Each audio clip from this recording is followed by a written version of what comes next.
Comment tu t'appelles? Kapenda Tchombe. C'est quoi ton prénom? Appelle-moi Kapenda ou Tchombe. Tu n'as pas un prénom comme tout le monde? Qu'est-ce que tu veux dire par comme tout le monde? Généralement, nous les Africains avons des prénoms européens et arabes. Oh, tu veux parler de mon cachet colonial? C'est Hubert. Cachet colonial? Qu'est-ce que ça veut dire? Personne n'a forcé tes parents à te nommer Hubert. D'ailleurs, c'est le nom d'un saint, si tu ne le sais pas. Et tu penses que Kapenda, c'est le nom d'un diable? Je n'ai pas dit ça, mais sache que tes parents ne t'ont pas donné ce prénom pour rien. Avec ce qu'on voit de nos jours, on ne peut pas dire que nos parents étaient très éveillés.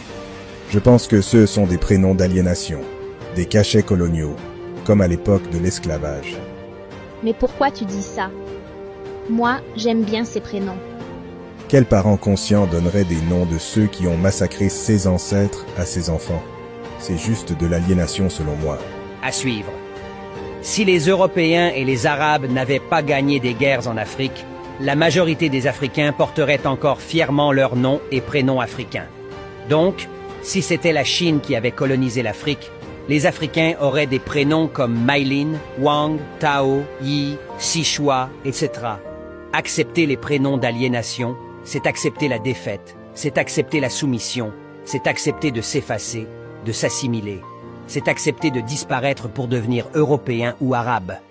C'est la même chose avec les langues coloniales, les religions coloniales et autres. Pouvons-nous vivre dans la peau des autres?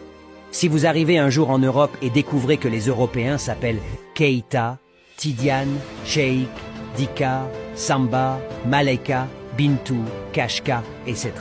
Sachez que les Africains ont gagné une guerre en Europe et que les Européens ont accepté la défaite. Avons-nous donc accepté la défaite ou doit-on toujours se battre pour rester africains et fiers?